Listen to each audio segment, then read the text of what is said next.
So Catherine Duffy, right? Yes. Catherine is here with the Garden for All, right? So we'll get into that. Okay. You're not dressed for Halloween. No, no, I'm not. I'm actually dressed for my day job.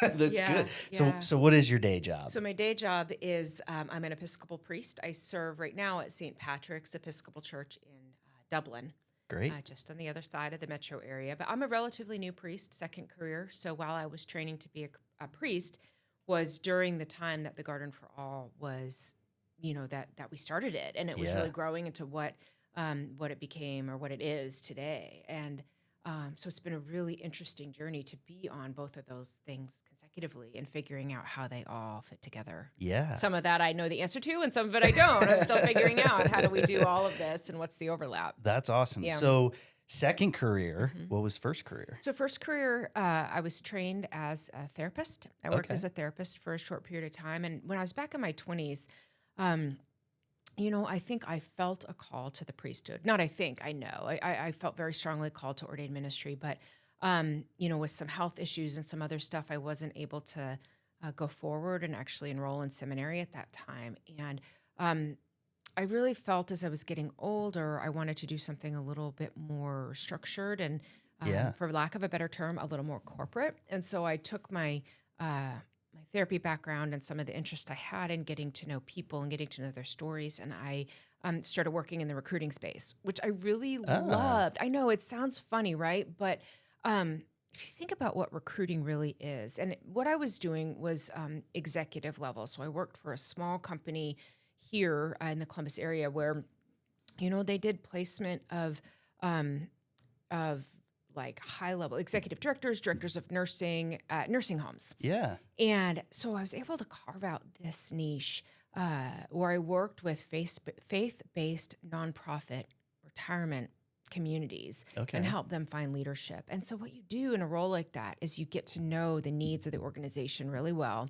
And then you get to know people really well. And then you try to find Yeah. where the overlap is. And then just over about 15 years or so, I worked doing that at a big nonprofit called National Church Residences. Yeah. That's local. You might have heard of it. I've seen them. They're like massive facilities, right? They are. They have a couple different kinds, but mostly they are affordable housing for seniors. Okay. Yeah. And they're not just in Columbus. The headquarters is over on Henderson Road, but they have communities across the country. Wow. At the time I worked there, now I've been gone from there about a decade, but about the time I left, they probably had about 350 communities across the country, and Wow. I'm sure has grown significantly since then. They also have some other models, permanent supportive housing for formerly unhoused people. They had, at that time at least, a veteran-specific property on Livingston Ave. So they did a number of different things. Anyway, I worked in that capacity there. Ended up working for an HR software company, which may have been my favorite job of all of them. Surprise. I'd always been in the nonprofit space. I don't know. I loved that. But for the same reason, I got to work with people that were like me, trying to figure out how to make their business really work well with this resource that they had. I worked in implementation for this particular piece of software. Wow. Yeah, so I got to ask people, hey, what's going on with your business? And then let's look at this product that you've purchased and how do we sort of set it up and how do you use it? Yeah. Is that how you got to know Brad? No. Oh. No, we got to know Brad because, and this gets in a little bit to the garden, but Brad's wife and their daughters became volunteers at the garden. Oh. And that's okay, how we great. got to know him. So a little bit Nice. sideways. But yeah, there was a time when my husband and we both worked for software companies. And then I can tell the story, but long story short, then we didn't. And we now have the garden. So I can add a little bit more to that if you'd like. But No. I'd like to get to know a little bit more about you, I guess. So where are you from?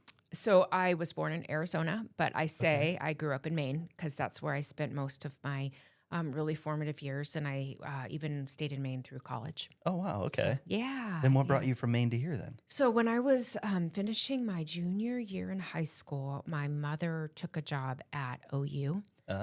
She's retired now. My parents are in their 80s. So my dad and my brother and sister were older. They were out of the house at that point. And my dad and I stayed in Maine until I graduated from high school. And like I said, I went to college in Maine. I stayed in Maine, and then my dad moved to Athens. And then, so they've been there ever since. And now that's been, Wow. 30 years they've been there. And I did, a little bit of everything during my 20s. It was a very expansive, really interesting. I'm really glad I had the time to be a little bit more adventurous. I lived in Boston for a couple years with friends, and then lived in North Carolina where I learned to become a therapist. I lived in Haiti for a while, came back, and then I had mentioned earlier having really thought I was on my way to seminary. Yeah. I was on my way to seminaries and a couple of months away, and wasn't able to do that. And so I had left my job and left my life and really been prepared to go to seminary. And when that wasn't able to happen, I went to my parents' house in Athens, as any good 28-year-old does when they don't know what to do with their life. They're like, here I am.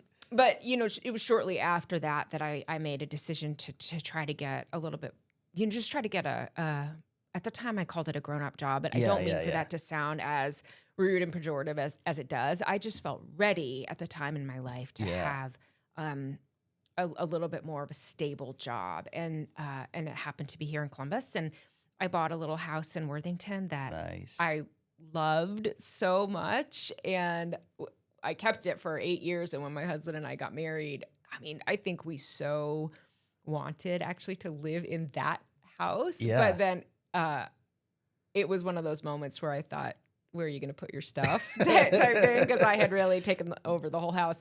We both worked from home. We both needed an office. It was not not suitable for both of us to live there. So, and I think I answered your question. How did I end up here in Ohio? Like, that was really it. My that's folks awesome. just kind of, they landed here. And then after some wandering, I landed here also. How do you like Athens? Oh my gosh, what's not to like about you gotta Athens? Be a big Joe Burrow fan, right? Of course, course. Yeah. Although it's funny, I was a New England Patriots fan. I come by it honestly, as I say. I wasn't just a fair weather fan. But, talk about a lot of respect for somebody who's willing to give out of their abundance and be committed.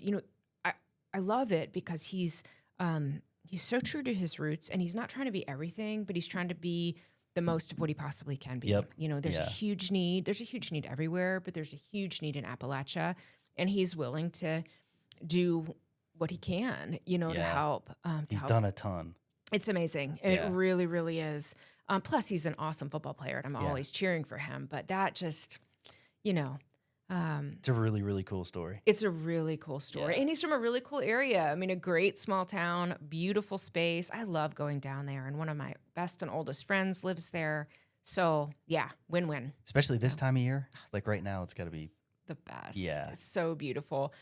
There's a mountain biking trail system down there called Bailey's. I don't know if you're a mountain biker, but we love going down there. We'll split up our bikes. So we'll meet my friend and her husband, and that's awesome. Just cruise around. And it's just hard enough to be fun and not too hard that I feel like I'm going to kill myself, which is that's exactly my sweet spot for mountain biking. So, well, we were talking about Pelotonia a little bit, and they have like off-road courses now, or not, I shouldn't say courses, but races. Yeah. I didn't know that. It's pretty cool because I didn't know this existed either, that it's like they're kind of like hybrids where you can go on the road, but you can also take it onto like dirt trails. I did not know that. So I don't think it's like full-blown mountain biking, but we were talking about in some of these like rural areas where your options to cycle are like literally just dirt roads.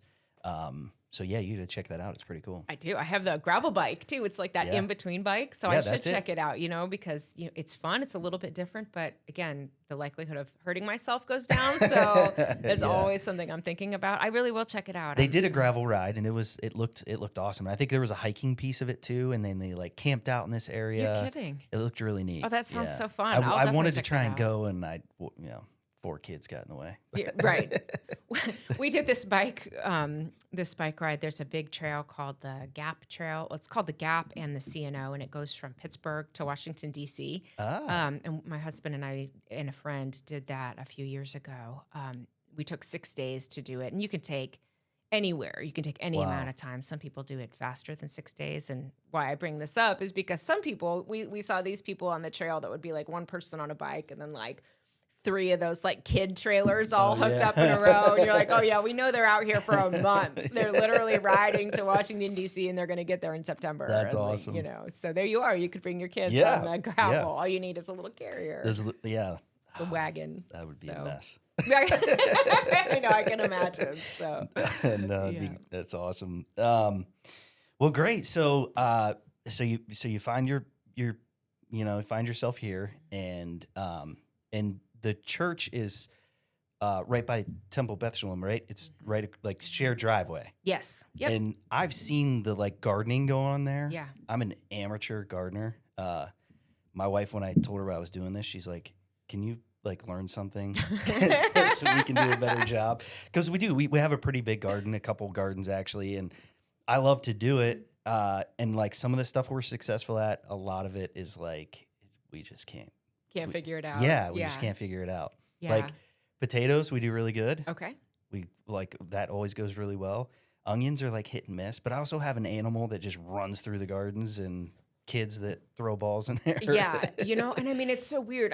Next time we'll invite my husband and he can do like Q&A for how do Yeah. I grow onions. Cause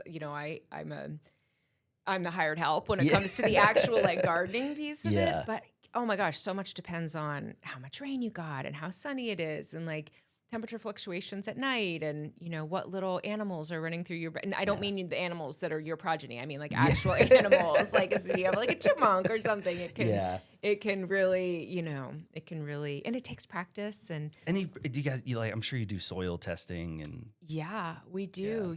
It's been a really interesting journey to grow. We started at the church. This was before we were members there. Oh, okay. Because over the years, I sold my house in Worthington, and Sean and I had gotten married, and we were looking for a place that was ours when we got Yeah. married, and just we didn't actually intentionally buy our house in New Albany. We just thought, wow, like what an amazing place. It's got a lot of we're on one of the older homes, so we have a big lot. yeah. We thought about putting in our own gardens and things. And then the fact that we happened to be right next to the church, that when COVID started, that just allowed us to move into this Yeah. particular ministry space. Now, where was I going with that? We have the growing space at the garden. So it started, and we can talk a little bit about how we started, but it started very small. But now, in addition to the space we have here in New Albany, we have a 3-acre organic farm that is in just a little bit out of town, Nice. just into Johnstown. Yeah. And so those two spaces together are what allow us to create, Yeah. the tens of thousands of pounds of produce that we donate every year. We'll get into those numbers. yeah. It's crazy. But I remember like just driving by there for, I don't know, the last 5 years or so Yeah. and just like seeing the garden grow. And I'm Oh, like, yeah. what are those people? Like, what are they doing? I'm like, that's kind of cool. And then I'm like, maybe it's kind of like a community garden. So I've been watching it grow and I had no idea what it was until we connected. And I was like, oh, that makes sense. So tell me, so it's 2022-ish, somewhere around there that you started this?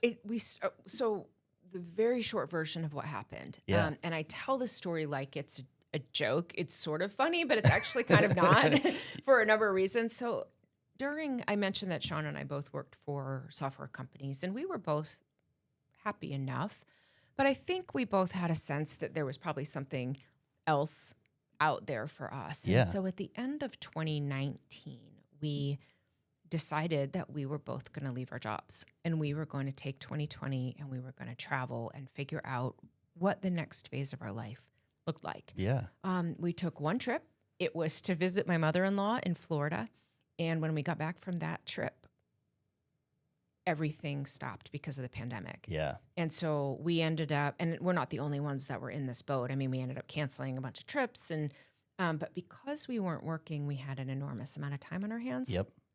And also, we're not alone in this too, but we were really distressed about what was happening Yep. because of the pandemic. I mean, we could see that the economy was not good and that people who were one day getting paid and the next day were not getting paid, like that was a problem. Yeah. And we had been members at All Saints at the time. And the church had ongoing relationships with the New Albany Food Pantry and with GRIN, Gahanna Residents in Need. And, we would do food drives occasionally and such for those pantries. And so we were like, well, we got time. Like, why not? And we planted 3 25-foot rows. So, like, the length of this room, basically, 3 across.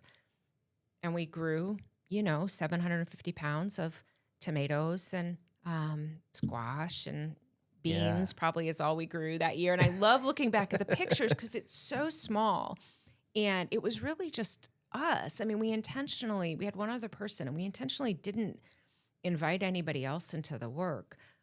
Because if you remember back at that time, like, we had no idea about COVID. Like if I touch a tomato and then you touch a tomato or so we didn't know. And so we have these photos of me with like our little 6-inch by 6-inch kitchen scale. And I've got like 3 tomatoes piled on it. And I'm like, okay, 3 tomatoes weighs 6 pounds. And then I put 3 more tomatoes and, and that's how we would weigh our produce. And, it was really something that was meaningful for us personally, because we felt like we were doing something to help with our free time. And I think it was meaningful for the church as well. Because again, we were members, and now that I work at St. Patrick's, I'm not a member there anymore.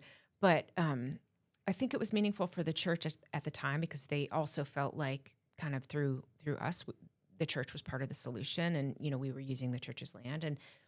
And then the next year we thought, well, that was great. Like, let's do it again. And so we pushed the fence out. And this is where you kind of started noticing. We pushed the fence out and we invited a few more people into the work, and we grew more, and then pushed the fence out again, and then built a whole new section, like kind of down in the lower level, closer to the church building itself. And then the next year we had that, and we put up a high tunnel so we could grow in the winter. And, overall,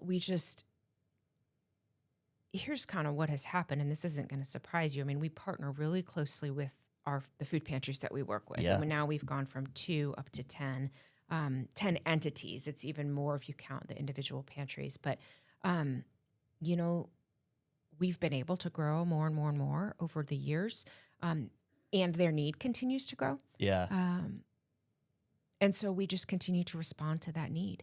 One of the needs that they said to us is, can we find a way, like their need doesn't go away in the winter, so can we find a way to continue to provide some produce to them in the winter? So enter the high tunnels now. And,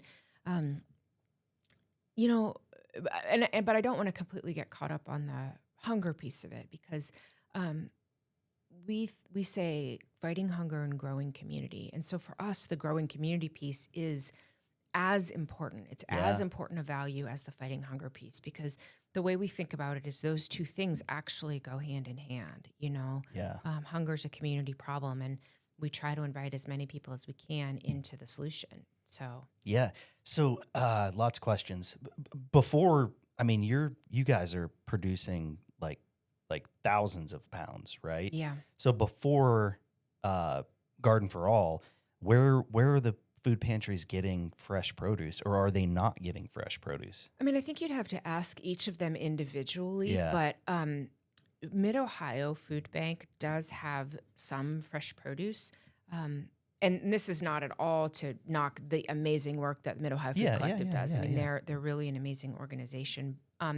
And I think their model is a little bit different than ours. They're not really growing to the capacity that we're growing. And so I think sometimes what our pantries would end up with, sometimes the quality was great and sometimes the quality was not as great. Which that may or may not have been what they were getting from the food collective or from the food bank. That organization does amazing work. So please hear that I'm just saying, like, we're all part of the same solution. Absolutely. Here. So here's what I know. Like, we are definitely supplementing anything that they're able to get from other entities, wherever they get it. Some get seconds from grocery stores. Some get donations, overages from farmers. We grow specifically what our pantries ask for, what their patrons will eat and what they take. And what's amazing is how different it is from I was pantry just to gonna pantry. say, It's yeah. really interesting. But one thing I do want to say about Mid-Ohio Food Bank is that they are really feeling the pinch of the budget cuts. There was a huge amount cut from the state budget for fiscal year 26. And all the pantry partners got a notification that going into July, there was going to be no fresh produce for them at all. So Wow. literally, we and whoever else Yeah. became it. Yeah. And so there are so many pantries in Franklin County. We serve some in Franklin and a few in Licking, and we do a lot, and it's really amazing. And yet, hunger is a big issue. Yeah. It really is. So Let's talk a little bit about that because, admittingly, so I think I'm ignorant to food insecurities and maybe what the need is and how real the need is and what that looks like, particularly in a community like New Albany where it is really easy to look at us and be like, no way anybody is going hungry in that town. So just like share with me, just, because I don't know. yeah. And I know you can see me, for all of you watching at home, I'm pulling up my notes because I really did want to be prepared for this particular piece of the conversation. I think it's so important for people to know on the whole that financial issues and food insecurity, they have no look, right? There are people in this town who, I don't know who they are, but they live in big houses and they drive nice cars, and something has happened in their life where their cash resources have really dried up. Yeah. And they don't have money to buy food like they did, and they have big families and they can't make ends meet. Those families do go to the food pantry. They are here. Yeah.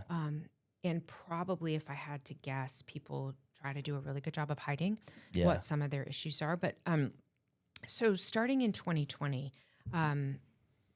admittedly, these don't tell the whole story. But in 2020, when we started, the New Albany Food Pantry served almost 150,000 meals in a year. So 281 families. Now, so far in 2025, year to date, they've almost doubled that number. Wow. In 5 years. We just got a statistic from Grin that they're up 41% from the same month of September from last year in 2024. Wow. So 41% in a year. Is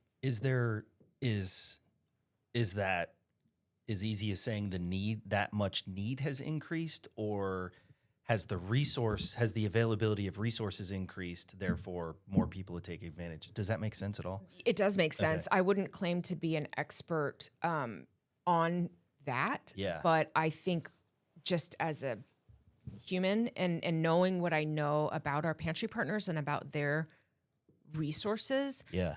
I don't think that they feel like they have that much more resources. Yeah. Like, oh, now we have 41% more food in our food pantry so we can serve this many more people. Yeah, I that's don't not the think case. I don't think so. We talk to them all the time, Yeah. and that's not the reality that I'm understanding. Not to say that any of our pantry partners hasn't had good donations or increases in their budget, but I actually know that has not been the case. Many of them also, because they are pantry partners, they also felt the pinch of the budget cuts. It's not just Mid-Ohio Food Collective, it's all of the food pantries. And so they're having to make some really tough decisions about who they're going to serve and how often. And I'm not necessarily speaking about New Albany Food Pantry or Grin right now. I'm thinking about our pantry partners as a whole, because we have a number of them in a couple different areas. They can't serve as many people, and they're having to decide who can come, how often they can come or not. What kinds of food are they going to provide for people? Because something like fresh produce, and we give, we don't sell. Yeah. I mean, we give. Yeah. But if they were going to purchase food, fresh produce is expensive, but it also has the best health outcomes. So if you think about it, if people are eating healthier food and they're not getting sicker in the future, it's Yep. actually a better investment, you Yeah, know? absolutely. But they're not in a place right now where they can make that level of investment. Yeah. And so, It's kind of a vicious cycle. we Yeah. keep going forward. Yeah. I mean, that's it, right? Yeah, I mean, absolutely. these are things that keep me up at night.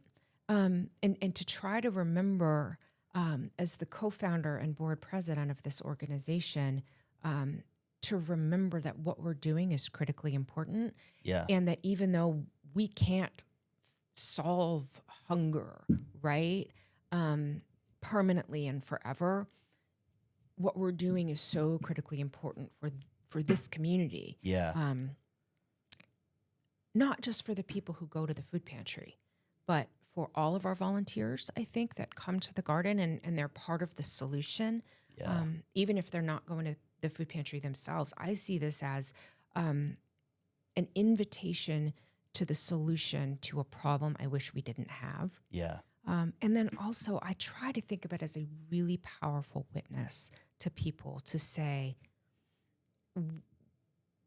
like, we all belong to each other. Yeah. We live in New Albany. Everybody in New Albany, you know, they belong to us. We belong to them.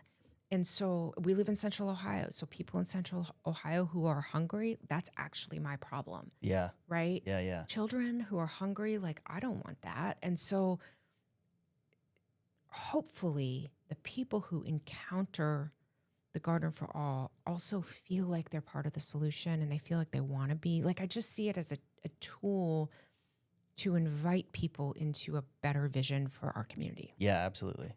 Yeah. I love it. So, I love it. I'm in. I want to sign up. okay, you're in. See, and you tell your wife that you don't actually need gardening skills. People get so afraid. They're like, oh, I don't know anything about gardening. And I'm like, can you do this? Can you, like, put your hand out, like, to the size of a tomato, basically? Like, can you do this? Yeah. Like, you're hired, Yeah. you know? Like, it's not hard. Sorry, I don't mean to cut you off, but No, I you're always good. say, you know, we always say, we used to say our volunteers are age 3 to 93, but, like, we still get 3-year-olds, and now the 93-year-old is now 97. It doesn't roll off the tongue, like, quite as well, but the whole point being, like, Yeah. any age, like, there's no age limit, you know? Yeah. So I really like the approach of one, man, your passion for this, and, like, I can just tell, like, this is who you are. Yeah. And I think, not being as focused on, like, you know, maybe some of the politics involved or, like, the why we have this problem, that, like, you've made it this mission to, like, be a solution to it. And bringing the community along with that is awesome to me, because it's easy, especially now day and age, like, to sit and point fingers at why this, why that, why not, like, versus, like, just saying, hey, this is our community, this is us, we're all, you know, a part of this, like, here's a solution. I think is really, really, it's a unique, at least in my mind, like, a unique perspective of it, is to not just be like, okay, yeah, we're growing food, but an also equal important part of that is, like, the community, which I think is, like, probably crucial to what you're doing. yeah, well, thank you for saying that. I Yeah. appreciate that. It's nothing of what we do is about politics. That isn't to say that we don't lament the fact that our food pantries have lost money. We do Yeah. lament that, Yeah. but we exist to serve them, and so we just keep going forward. And I think, you know, the fighting hunger piece is so important. Like, when I think about children going to bed hungry, like, I think everybody hates that, right? Yeah, So oh, that just yeah. kind of goes without saying. But the community piece, my hope, our community is wonderful. This is obviously a really great community. People love each other, and there are tight relationships here. I guess, I hope, I'm just sort of forming this thought for the first time ever, so bear with me, but I guess the best possible scenario for the growing community piece of it is that it actually does shape the community in a positive way, in the sense that here in New Albany, really anywhere, but here people can isolate themselves if they want to. Yeah. They cannot get out of their house. We have a lot of conveniences here. And we are one among many really, really good and amazing nonprofits here in our community who are trying to give people an opportunity to see themselves more as a collective body. Yeah. And so that in itself is transformative, I think, I hope, for people. And And if that affects how they vote, whatever, like that's up to them. But Yeah. we don't have an agenda in that regard. We don't have an agenda in that regard. Yeah, Our agenda is a more connected community where fewer people are hungry, and hunger is everybody's problem. And I will say too, we're really, really interested in sustainability education, having people out in our space and learning about the way that we approach sustainability. Yeah. I mean, there's just a lot there in Yeah. addition to, the farming and the working in the farm. There's a lot more, that we haven't talked about. So I think I'm a huge advocate for like, at least with my kids, like we garden, we have chickens, like we do a lot of things outside. I hate tablets. I hate YouTube. I hate my kids don't have a phone. My son is like ready to, I don't know what he's going to do. But I just don't want him on. Yeah. I just don't want him doing that. Yeah. I really don't. I want him Yeah. outside. Like I tell him all the time, touch grass. That's Yeah. what they used to say to each other. And so I think again, to your point, isolation and AI, and you can live in these virtual worlds now where obviously I feel strongly about human connection. Yeah. I think it's really neat to get kids that probably otherwise wouldn't go out and do that sort of thing. And it's great. I mean, it's fun to watch things grow, and then like to enjoy literally the fruits of your labor is like, my kids really, they love going to the garden. Like that's their favorite. Like they'll go out and they're still bringing tomatoes in. Like they just love, they'll pick stuff too early typically. It happens. Especially early on when like peppers and stuff start growing, but they enjoy it. Like they are 100% hands-on in that. And then when you sit down and have dinner and they're eating zucchini that's from the garden, like I don't know if they would otherwise eat zucchini, but they love it because we grow it. Right, exactly, Yeah. because they were part of bringing it forth. Like, what a Yeah. gift that you're giving them for their future too, to have those relationships. It's just You know? cheap labor for me. No, I thank you, but I just, to me, it's important. It Yeah. really is. I did an episode with Colleen Barber, who owns the schoolhouse. Oh yeah. And they grow. They have a garden that they grow, and then they have a chef at the school that like the kids will go out and pick they're part of growing it, that's cool. and then and it's part of their meals. I think is awesome. It's just such an educational piece in For that sure. way, like in the basic education of like, this is how things grow, but also that sort of, I think about educating us about where our place is in the food system. Yeah. This is going to sound, can you edit this part out? This is going to sound like I'm bragging, and I don't really mean to, but we around the time in 2019, around the time, I won't go into this too much, but right before COVID, we started a composting program at All Saints, which I'd like to think that we were at least somewhat influential in the city starting the municipal composting program, which is one of the reasons why one of the drop-offs is our original drop-off point. Oh, okay. But one of the talking points that we would always talk about with composting is that it's actually our re-entry into the food system, right? Yeah, So yeah. like we're taking the food, ideally we grew the food, but we're taking the food that we ate. It's getting composted. It's getting returned to Ohio farmers, because that's what the company Go Zero does, is that Yeah. it goes back to Ohio farmers who are then using it on their local crops. So then if we're buying local, it's like, as opposed to just buying something and throwing the waste away, and you sort of break the cycle of the food system, if you're willing to compost and buy local, you've actually like You're feeding back re-entered into yeah. the system. And it's just a powerful image. I cannot compost to save my life. I What don't know do you why. mean? What do you mean you can't compost? Oh no, but they do the municipal. Yeah, so I got a 5-gallon bucket, like Yeah. food grade, with a lid, Yep. so nothing gets in it. Yep. And I would take all the scraps, and put them in there, and then it would sit there, and then I would take it out to my I've got like a bin with just leaves and some soil, and I would just keep throwing things in there. But then it'd be 100 degrees out. I have a 5-gallon bucket of food that's been there for a week because I forgot to take it out. And then I take it out there and I'm like, oh, this is gross. But I guess I am composting because at the end of the day, there is some soil in there that I use in the garden, but it just never goes the way I think it should. Yeah, well, and this is one of the amazing things really about municipal compost, because most people don't. I don't know where you live. We have a compost space in our backyard that we now drop in the municipal, Yeah, so yeah. we're not using it anymore. But most people can't compost in their yard either Yeah. because they don't have space or because their HOA doesn't allow it or whatever. Yeah. But with the municipal, like you don't even have to separate it. Like animal products, bone and meat, and Oh, and really? they take everything. You literally take your food waste, you put it in the bucket with the liner, then you tie off the liner and you put it in the municipal composting, and Go Wow. Zero comes and they take everything because they can generate the amount of heat that is needed to break down the animal Interesting. products. So it's so much easier. Really, it's easier. Even though you have to drop it off, it's Yeah. easier to do. So I didn't even know this existed. So how do you just get a bucket Mhm. and you can buy these things yourselves, or they provide it? How do It's just a 5-gallon bucket with a Okay. lid. Like that's all Yeah. it is. And what you need is the easiest thing is just to get like compostable bags. There are bags. We buy 7-gallon bags because you get a little like fold over the top Yeah, with the yeah, 5-gallon yeah. bucket. It's Yeah. easier. But then you can just tie it off. And the drop off stations in the city there's one in the shared parking lot of Temple Beth Shalom and All Saints. Okay. It's actually closer to the temple, but I got to give All Saints a little plug. There's one by Village Hall, Okay. and then there's one at the service center on Bevelheimer. Nice. And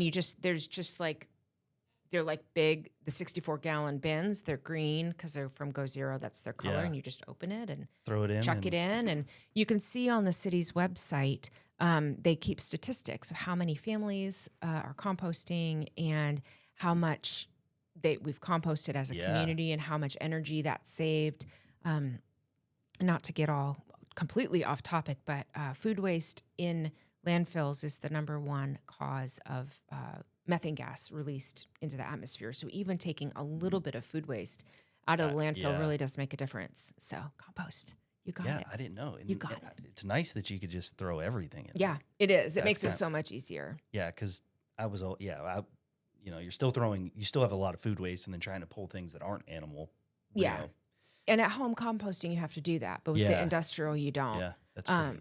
Yeah, and I think that probably makes it easier for people who aren't necessarily like they want to compost and they want to do the right thing, but they're not really inclined to pick through all their Yeah. food trash. And like, I mean, I don't even want to do that. Like Yeah. that's really gross. Yeah, So yeah. Anyway, Interesting. Yeah. Interesting. So what? So let's talk a little numbers Yeah. on your organization and how much it's contributed or donated. Yeah. There's some big numbers, right? yeah. I mean, yeah. I think so. I think so. Yeah. But it's funny that you say that. My husband and I were just talking about this right before I left to come here. So our first year, 2020, 750 pounds of produce. Now in 2025, we just finished our 6th growing season. I mentioned earlier, we now have, in addition to the growing space at All Saints, which is about 1/3 of an acre, we have a 3-acre farm. Yeah. And between the two sites, we've donated, as of today, just under 35,000 pounds Wow. of produce this year. Measuring it in pounds, people are like, well, how much is a pound of produce? And it really just depends, right? Yeah. A pound of zucchini could be like this big, and then a pound of lettuce is like one of those big like boxes you buy Yeah. at the store. So it really varies. We do have some measurements around servings, almost 200,000 servings for this year so far, which is a lot. It Yeah. is. We are scaling up at the farm. We have 2 more years kind of on our scale up plan because this was our first year at the farm. Like Yeah. we sort of need to figure out the difference between being a large organic garden, which is what we have here, Yeah. and a small organic farm, which is what we have at the farm. It's just totally different. And so, Are there regulations that you have to contend with, or? no, not really, because we're not certified organic. There's we are committed to using organic practices for Yeah. our sustainability values, but we're not certified organic because we don't have to be. We're not selling. We're not yeah. selling. We're just donating. It's just good for us to be able to say that we use organic practices. It feeds into one of our core values of sustainability, but also our other core value is that one of our other core values is that everybody deserves the best that the earth has to offer. So Yeah. organic produce without chemicals, without pesticides, without any of that is healthier for people, we Yeah. believe. And so that's why we do it. But no, it's not really. It's just a matter of like, the land is so big, we have to do things, we have to use a tractor, Yeah. which Sean loves. The tractor is his favorite thing. But I mean, it's just too big. You can't, we have some machines that will do the planting because like to hand plant 3 acres, it's just, Oh yeah. it's not efficient, No. So he has systems and processes that he's. Does he have any farming background? No, he grew up on a piece of rural land, really gardening at his dad's knee. Yeah. So the men in his family, I mean, he has brothers. So the men in his family they know about this stuff. They sort of know through osmosis in the same way that your kids are going to know because they did it when they were kids. But he has spent so much time educating himself on organic Tractors. Tractors, right? Of course, yeah. When he listens to this, he's gonna be like, "I can't believe you said that," but he knows it's true. Yeah. But like organic farming practices, both how to grow the best quality produce and flowers. And I can go back to that in a second. But also, like, what are the efficiencies that we need to really make it realistic to grow at the scale that we're growing? Because in 2 years, we want to grow 100,000 pounds. Like that's what we feel Wow. the capacity of a 3-acre farm is 100,000 pounds of produce. Now, there's a lot of steps between here and there, but he has learned how to do that. What kind of machinery do we need and how to use it? What kind of staff do we need? What kind of volunteers can we bring into the, like, there's a Yeah. lot there. So that's, Yeah, not like, how do you keep the pest away? How do you keep that? Because that's what like just destroys my garden Yeah. every year is like we tried doing Brussels sprouts this year. yeah. And the plant's like huge and awesome. We're getting all excited. And then something like just decimates it. Yep. Yeah. It happens. And I'm not like, I don't want to And- spray anything on it. Right. No. So it's like, there's probably there's a lot to learn, I'm sure. There's a lot, and Yeah. I'm not going to pretend that I can sit here and tell Yeah, you yeah, how to yeah. keep Yeah. stuff off your Brussels sprouts, but I can tell you that he does a lot of learning, intentional learning about that stuff, about Yeah. what are the organic, I don't want to, chemicals is not the right word, Just but what can you use? what can you use Yeah. that's organic, that doesn't harm soil and doesn't harm people, and Yeah. what can you cover up, just sort of intermittently and periodically to keep pests off. Yeah. What do you just need to plant more of? Because you're going to lose a little bit to pests, and you know that. There's a lot of things that Yeah. he tries to do, but ultimately we're committed to that. Yeah. It's better for the environment. It's better for people. It's better for the soil. It's just Yeah, and you're not chasing a bottom line No. either, which is nice. no. I know that there's some responsibility in being like fiscally sound, I'm sure, being a nonprofit. Yeah. But you can make decisions that are like best for the end, consumer, which I think is really important. Yeah. Because And I think people who financially invest in our organization, they understand that, and actually that might be attractive to them. yeah, That we do grow the highest quality produce for. If you're visiting a food pantry, you maybe don't have a lot of access to the highest quality food out there, and so that's important to people. And sustainability also is really important to people in general. And so I think Yeah. when people invest in our organization, they understand what they're investing in. So, and up to this point, we've been successul with, we don't feel like we're losing a lot to pests, Yeah.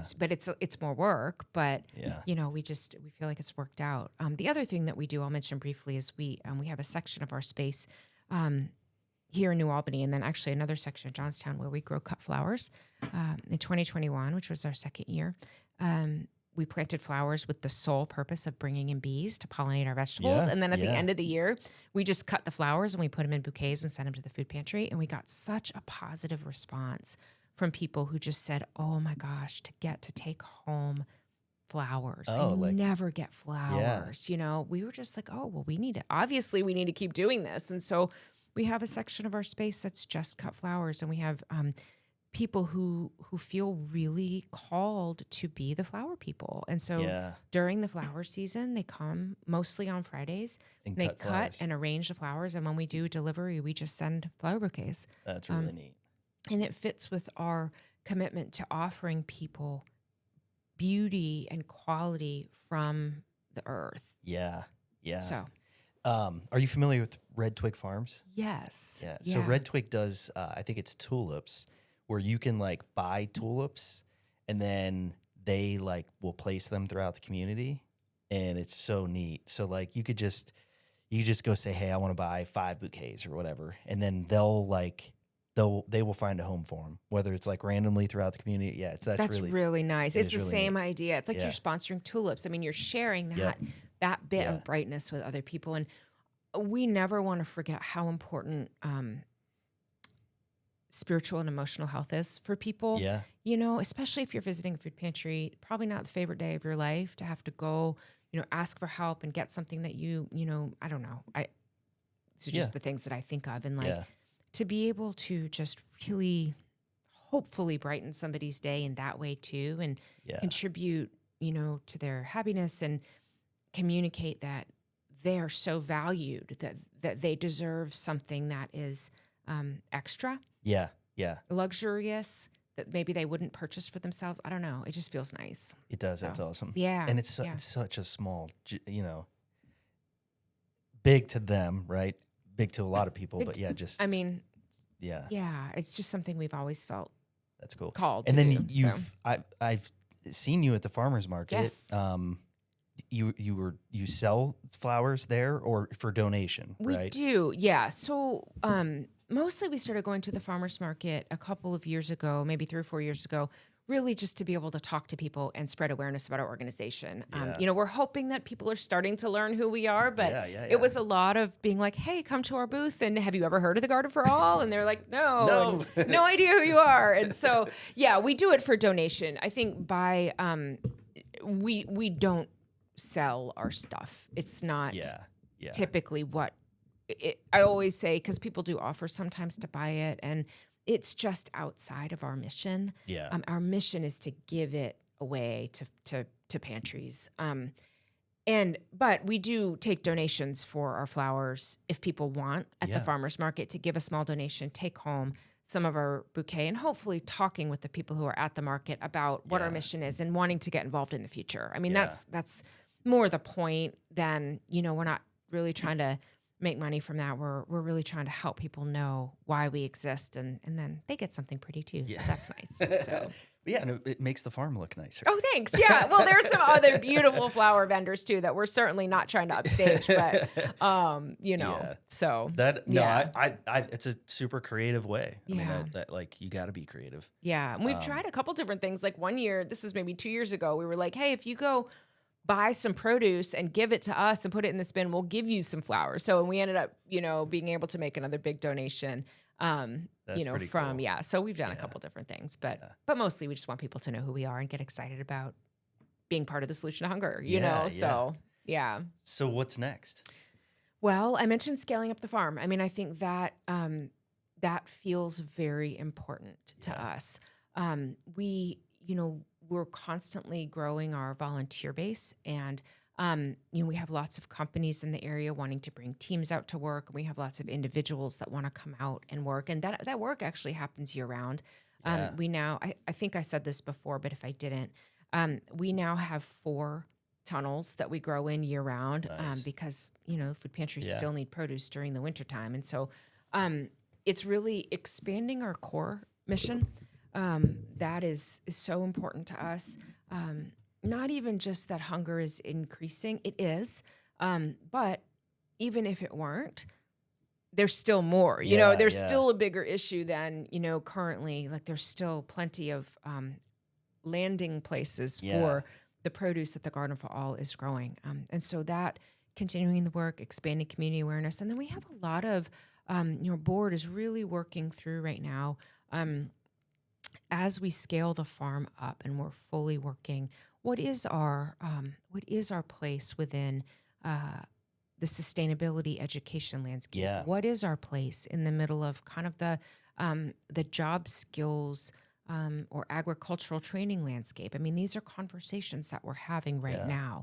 now, to really lean into that intersection of the fighting hunger and the growing community, because Yeah. they're so intertwined. Yep. And so that's, that is kind of what's next for us, as we get to 100,000 pounds and maybe beyond. Yeah. So Yeah, that's I'm just trying to think so what's like your favorite vegetable to grow there? Like what's the most popular thing you guys grow? Oh gosh, that's a two-part. That's Okay, a two-part all right. question. My personal favorite vegetable may not. My personal favorite vegetable is Brussels sprouts, but in your defense, they are notoriously hard to grow. Okay, Yeah, good, yeah, good, they're good. really hard. So it's so interesting. There is probably not one most popular. What we've noticed, we are in constant communication with the food pantries, which I said before. Many of them will take everything and anything we can Yeah. bring them. Yeah. They all want the basics. Everybody is great with tomatoes and zucchini and squash and lettuce. Right now we're really in the cold weather leafy green season. So we're doing a lot of lettuce, kale, collards, mustard greens. But some pantries will say, bring us all the tomatillos you can get. Yeah.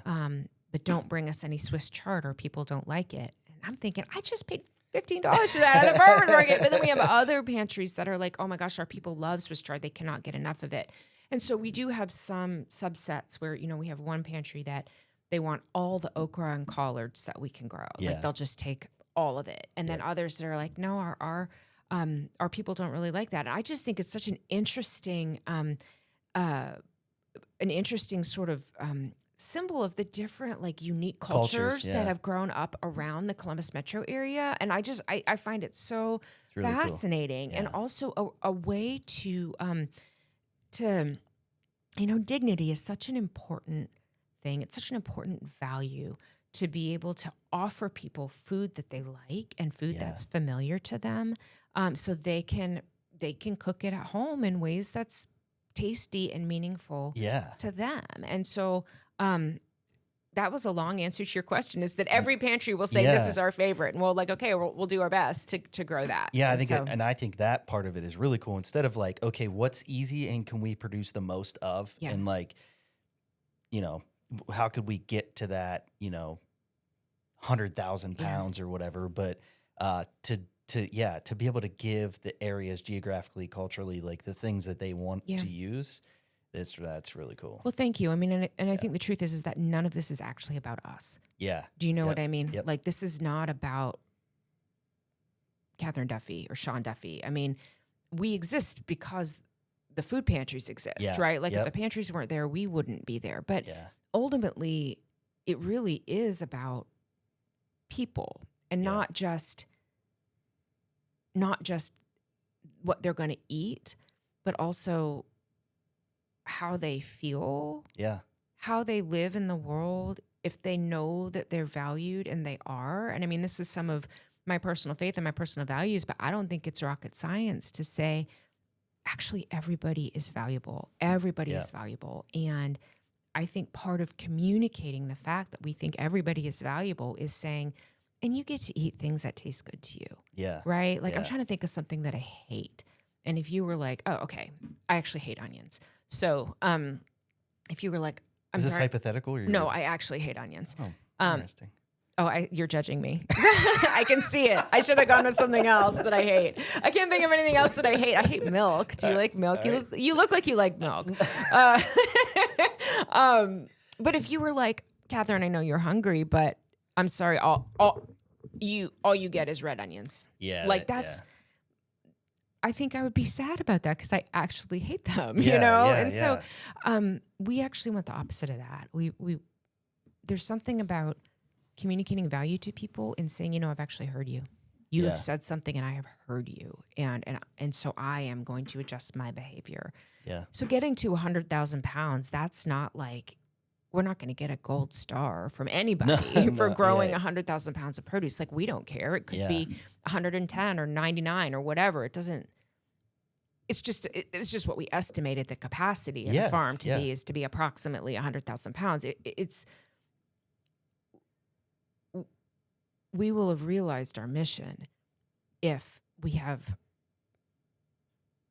communicated our core values Yeah. out into the world. Yeah. Regardless of how much produce we grow, we would have realized our mission. Yeah. So That's cool. yeah. That's gotten lost in the last however many years, I feel like, just caring about people, or like Yeah. just seeing needs and service and giving in abundance. Like it seems like we've lost a lot of that. How do you notice that? I know now I'm interviewing you, but I'm Yeah. really curious. You talk to a lot of people in the community, like you Yeah. must. You know what I find when people have differences without real dialogue and conversation and getting to know people, it just becomes these like polarizing issues that are like dividing people, that like we all kind of want the same thing. Nobody wants to see a kid go hungry. Yeah. Like let's find a way that doesn't happen. I think we could all collectively agree on that. It's not that simple, obviously. I wish it was, but I just feel like it's there's just not enough of this. Yeah. Like getting to know people. I've had people on the show that in a million years I would have never like sat down and talked with, that like I had a really fun time, like just really, really enjoyed it. And we are two very completely different people, but none of that mattered. Like it's not like we talked about it or like brought it to light, or it was like just two people getting to know each other. Yeah. Which And is, and you do have that common, I'm assuming, a common goal of investment in this particular community. 100%. Yeah. You know, and you said something earlier when we were talking that I'm going to take away and really reflect on, because it was really meaningful to me, about we actually exist regardless of any political landscape. Yeah. Like, we existed before, we exist now, and we are still focused on the mission. And it is so like, from a values perspective and from what we are actually trying to do in terms of putting seeds in the ground and getting them to grow and giving food pantries, like our mission is actually not, like it has nothing to do with that. Sometimes we have to ride the waves of that, like it's not that politics doesn't affect what we do, but it actually, like, we're not, that's not what we're about. Yeah. You know? And that's meaningful, I think, to sit in that space, especially in a time where there's a lot of disagreement. Yeah. To just take a breath and say, okay, like, this is not, this is who we are. We are here to serve in this particular space, and this is what we're called to in this moment. And you just kind of have to let the rest of it go. For sure. For sure. So I like the hyper local sense of this, of what you're doing too, because it's like, how can you serve your community, the immediate needs here, kind of first? Yeah. Which is neat. Well, it's been so interesting that you say that, because, for a while, New Albany Food Pantry is geographically obviously the closest to where we're at. And Grin is, a tiny bit further away. And that was who we served. And the reason we branched out is a good problem to have. We actually had more produce than the pantries could take. And so we had to branch out a little bit. Yeah. But our mission stays the same, which is, I think it kind of has to, because, we deliver everything we have. It used to be we delivered everything the day we harvested it. Literally, we took it out of the ground and drove it to the pantry. But now we actually harvest so much and so often that sometimes we have to store things for 24 to 48 hours in our. But if you think about, like, even what you buy at Kroger, you're not getting it 48 hours after it was harvested. There's some travel time in there. And so, but I think just by definition, our mission will remain hyper-local, because I don't feel like we're going to outrun the need in the area. Yeah. We serve 10 entities. One of our entities is a little bit bigger, and so they sometimes push produce out to other pantries, but we still say 10 entities, and they're all in a very narrow radius of where we are. So that is our... I've never thought of us being like, I've never used the word hyper-local to describe us, but we're never not going to be that, right? Yeah. So the closer you are to the people in need, the better, because because I was thinking of that earlier, is like, man, how do you have the ability to store it? That's got to get expensive. I'm sure refrigerating this stuff is not cheap. And then, getting fresh produce to the pantries, and then do the pantries have the ability to keep, to keep things fresh. Like that's got to be, I mean, sounds like a logistic nightmare. Yes. I mean, I don't want to say nightmare, but it's something that we think about a Yeah. lot. I mean, here in New Albany, we have a couple of large, commercial refrigerators. At the farm, we actually have 2 big walk-in fridges.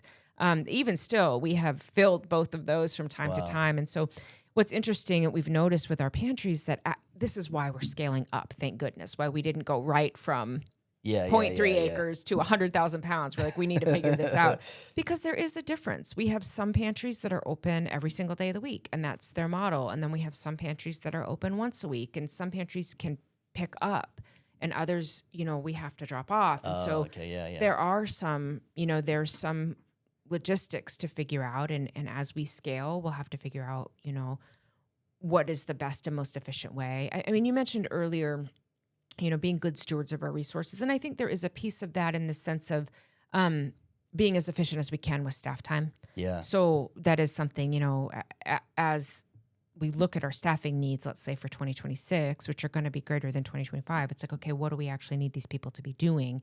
And trying to figure out how to make that more efficient.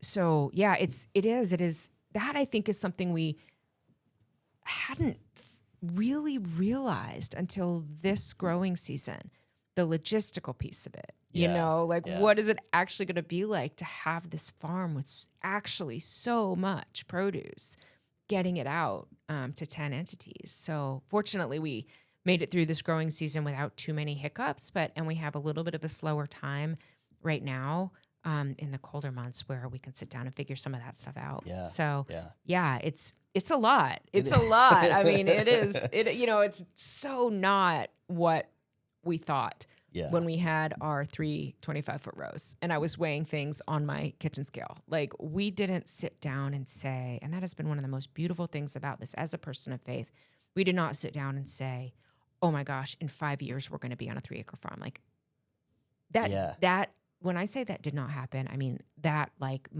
so did not happen. Yeah.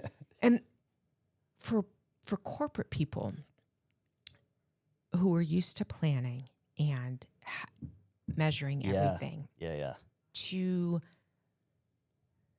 just sometimes saying yes to things and not being sure exactly how we were going to figure it out, but having the faith that we were going to figure it out and that this was the right thing. I mean, we've had that every year. I mean, when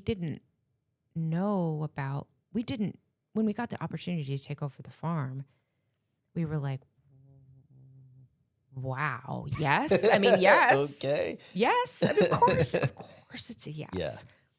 But it wasn't a yes knowing exactly how we were going to do it. We just had enough faith that we could do it. Yeah. And that it was the right thing. And it has been. Yeah. So, I mean, it really has been. It's been really amazing. And, fewer hiccups than we could have had. So, yeah. So what, part of what you said, the faith piece of that, like just having faith in it. So, the football program has an acronym they use is FINISH, and F is faith and family. And so at the freshman level, we the current head coach Nate Bush does these finish talks before each game. So there's 9 finish talks. And the faith one was interesting to ask kids what they think faith is. Like, what do you think? Like, how would you define faith? And that was really interesting. But the big takeaway from that is like trusting and believing in something without having evidence is kind of like was the easiest way to define faith. And I hope that those young men took something away from that. But that's what you're talking about is like just go. Yeah. Right. I mean, it is, I think it really is. And this belief that, God is faithful to God's people. God is faithful to all people. And that applies to us as well. And that doesn't mean everything always works out perfectly. And I think that is one of the hard things. And, as a clergy person, I see sometimes people struggle with their faith when things are going sideways in their lives because things go sideways sometimes. And it's really hard, but that God is always faithful. And if for some reason this wouldn't have worked out for us and it would have been a swing and a miss, like God would have been in that too Yeah. and accompanied us on that journey. And I Yeah. think that that's okay. And just this sort of believing that we're all trying to do our best. And if we make decisions as best we can with values that feel good and right and loving, community focused, and all of that stuff that at least my faith tells me are the most important things. Yeah. It's going to be okay, like in one way or another, Yep. So, not that I don't worry sometimes, but I can. But it's genuine to say that this has been a journey of faith for us, and saying yes to the next step. Yeah. Saying yes to the next step every year, and feeling like this yes led to this yes, led to the next yes, led to us being able to say yes to the farm, and that, yeah. And now you got a lot of responsibility. We have a lot of responsibility, yes. Yeah. I mean, you're a parent. I wonder if you feel this way sometimes with your kids, but sometimes I think, oh my gosh, like, do I have what it takes? Yeah.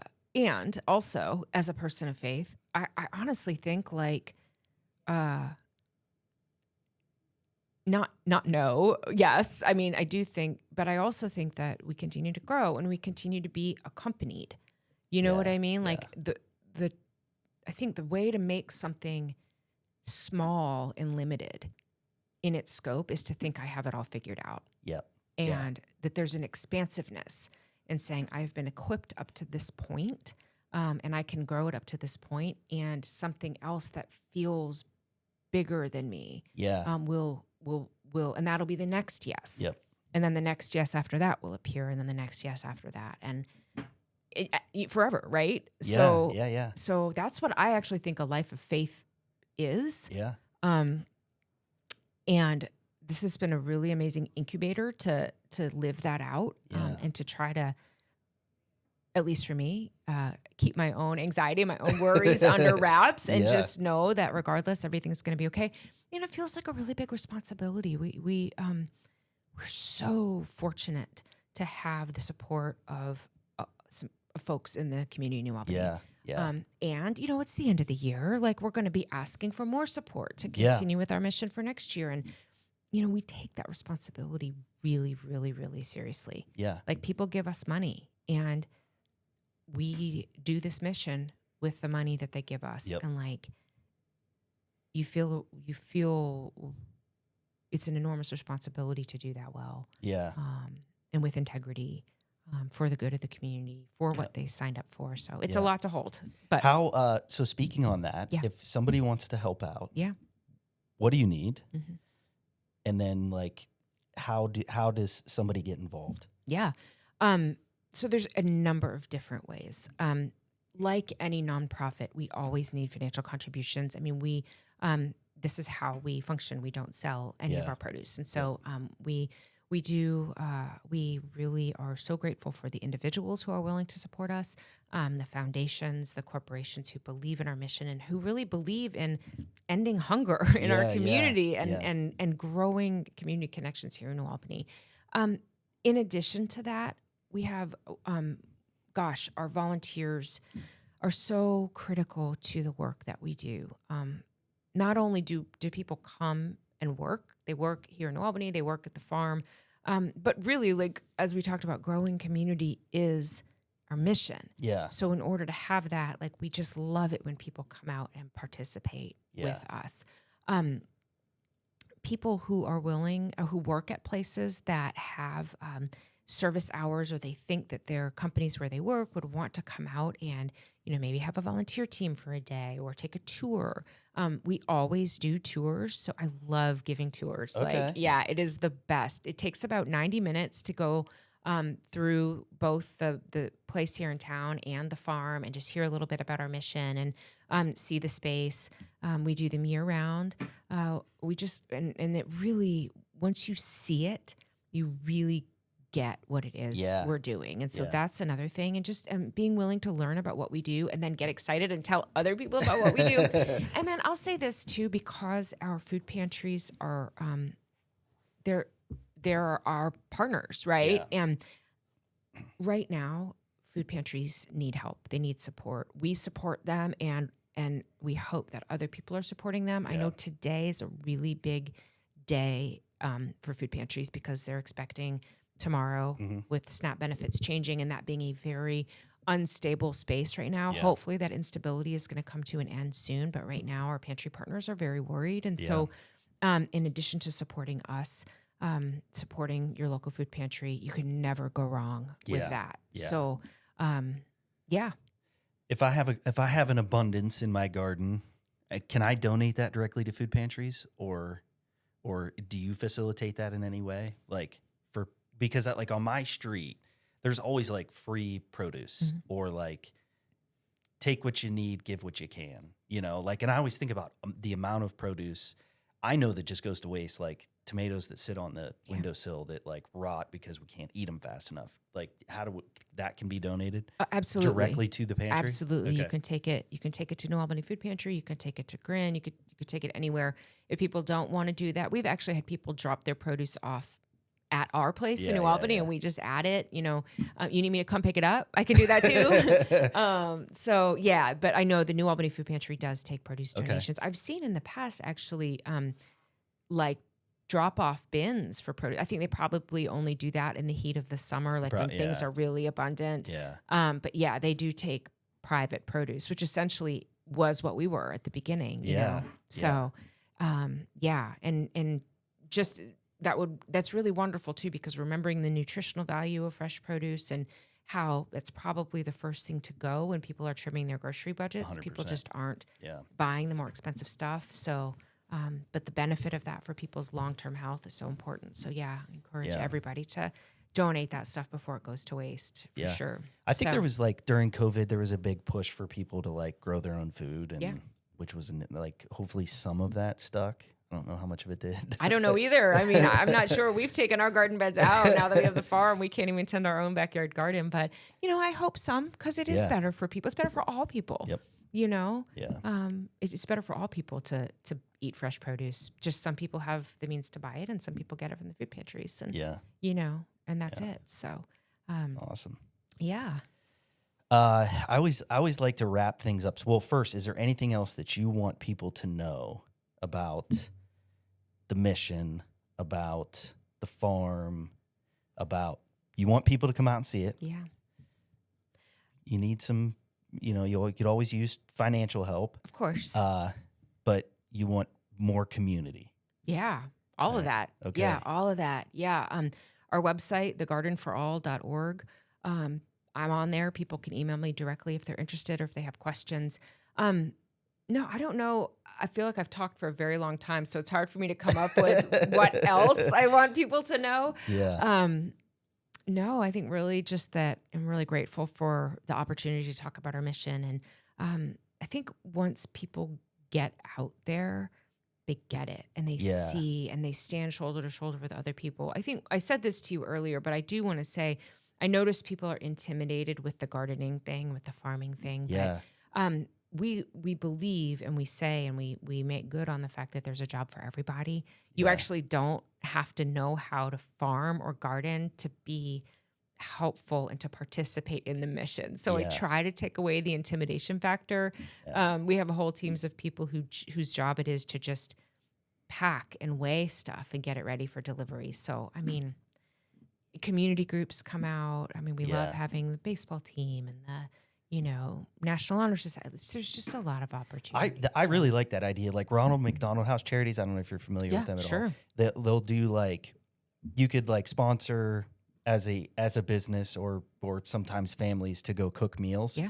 So like that an organization will be designated for that meal, and then they serve that meal to everybody that's in the house, which is kind of the same idea, like bringing teams in, letting them work for a day or whatever it is. It's kind of cool. We love that. And especially, trying to get more and more companies here in New Albany. And we do have some. We have a lot, and we have a number of repeat volunteers. But To me, it feels like there's a number of companies in New Albany. If they just knew about us and about our mission, Yeah. they would be like, oh my gosh, absolutely, we want to come out. What we've noticed with the efficient farming practices is that it's really efficient and easy to get stuff into the ground. You know, we could plant rows in 10 minutes. We planted 100 yards of whatever, but getting it out of the ground is where we could use extra hands. And so you get 10 people to come in and pick tomatoes or to cut cabbage or whatever for a day. It makes a huge difference in our work and our mission. And hopefully it does that same thing, engage individuals in the Solution for Hunger and engage the businesses that are here in our community in the Solution for Hunger too. So that is also growing community where individuals and businesses are all engaged in the solution. So yeah. Awesome. So come out and work year round. Take a tour. Yeah. Oh, I'm going to. So are you? Yeah, all absolutely. Right. Very absolutely. cool. And I will put my kids to work out there. All right, sweet. Yes. Tire them out. Yeah, definitely. Absolutely. Definitely. Oh yeah, for sure. Yeah. I'm just thinking about the cruel things I could do. When it gets really cold, send them out. That's what I was thinking. Like, stuff's gonna need done when it starts to freeze. Yeah, you know it. They'll love it. They would love it. They would love to do so it. Fun. Well, so I'd like to finish with, and I don't always remember to do this, but like being specific to New Albany, like what do you enjoy doing in New Albany? Do you have a favorite spot, restaurant? Do you have a favorite park, place to go? Like what is your favorite to do in New Albany? Wow. It is so hard to pick one thing. And I don't blush often, but I feel myself blushing right now because I'm like, oh, I don't want to get it wrong. I might have to name a couple of things. I'm naming this only because it's the first thing that popped to my mind. I went to the Fox in the Snow this morning, and How did I know you were going to say that? I don't know. Is it because their pastry case is like art? Yeah. It's incredible. And amazingly, this morning, for some reason, I did not get anything. But the reason I name that is because every time, every hour, every day, it doesn't matter when I go there. The place is jammed. Yep. And I love it. I love those places. And I know that that's not the only one in New Albany, but I just love being in those spaces that feel like real community hubs. Yep. You know, although now that I'm here and I've seen this beautiful space that you're in, this may have bumped the Fox in the Snow out of the top. I don't want to mention that because I don't. You could bring it in. You could bring the Fox exactly. in. I could play some golf or whatever you guys have going on here. So I'm going to name one other thing. As a matter of fact, this has come to my mind. I've just been blown away by the things that the New Albany Community Foundation does. Yeah. I go to as many of their lectures as I possibly can. I just feel like their commitment to quality conversation, mind expanding on all fronts. I mean, they talk about sustainability issues. They talk about current events. They have really good music. I mean, it's this really meaningful organization that is so committed to New Albany on a lot of different levels. And I feel really fortunate to be in a community that has an entity like the New Albany Community Foundation that does work like that. Yeah, that has been really special. I think to become more aware of that over the last 3 or 4 years. We've lived here 8 years, and I think it took us a couple years to really realize what a gift the New Albany Community Foundation is to this community. So do they support? They do. Okay. Yeah, but that's actually not why I'm saying that. Yeah. So I've got and I know I've mentioned this before because it's something that really stands about doing this podcast is, a teacher I met with Irene Adams in the Karen Wellington Foundation. Yeah. Are you familiar with it? So you got to watch that episode. Okay. They basically they give gifts of fun to families, women affected by breast cancer, and they've expanded it since then. And they're all about they just say yes first, like whatever you need, we're going to do it. And I could go on and on. It's a really awesome organization. But I met with Irene, and I ended up nominating a teacher here in New Albany, and the foundation had given some money to the Karen Wellington Foundation, and they wanted it to if somebody was going to receive a gift from that, it would be somebody within the school district community. And so that was the first person to receive it. And I'd like just making that connection, and like that was just so cool. So yeah, lots of good things happening at the foundation. It's for amazing. Sure. It really is. What a resource for the community. I mean, I just, but you know, it's funny that now that we've been talking, I'm thinking of like 10 different things I love about this community. I mean, gosh, like the Diwali celebration that they just had, Yeah. and like there's so. Did you go to the Diwali, or you saw the? I've been. I didn't. Yeah. I think we were out of town. I couldn't go Yeah. this year, but I went last year. It's awesome. It's really cool, It's isn't it? So cool. Yeah. Yeah. It's just it. There's a commitment to just celebrating all kinds of diversity and Yeah. fun, and it's such a really neat thing about this community. So. Yeah. And I'm gonna stop because I'm thinking of like 10 more things I could say. I just love our community so much. Yep. And just the fact that an organization like ours can exist in this community, that there's enough community support and enough commitment to the community that Yeah. supports the Garden Fall. I mean, it just says a lot about who New Albany is. So. Yeah, there's so many good organizations and people and ties to New Albany doing great things. Doing great things. And it for needs sure. to be highlighted more for sure. Yeah. Well, this is why you're here. That's right. You're the great community connector. Hopefully people listen Yeah, and well, come out to the farm. Seriously. So what's next for you then? Who's next? I don't know. So because of football and just work, and like I haven't had as much time, honestly, getting guests can be kind of tricky because people, you could listen to it, but like you said, like trying to figure out what is it, what is the motivation, what am I walking into? I think people are nervous, and rightfully so, right? So I think sometimes getting people to do it is difficult. Nonprofits are like, yes, I want to get it out there, good, bad. I don't care who you are, I want to talk about it. But yeah, sometimes people are a little hesitant. They have some reservations on doing it. Yeah. Which I get. It could be nerve-wracking. Yeah, I can see that. I mean, you say the wrong thing and then it's out in the internet forever. Exactly. So yeah, exactly. hopefully I didn't do that. But yeah.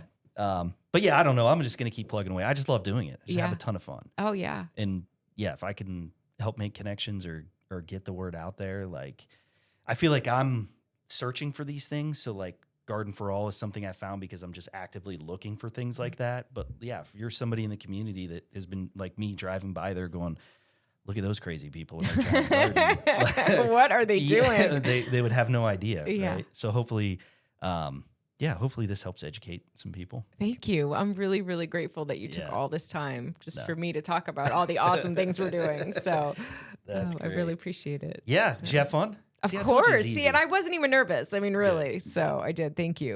Yeah. It's really Well, great. thank you very much. Thank you so much. I really appreciate it.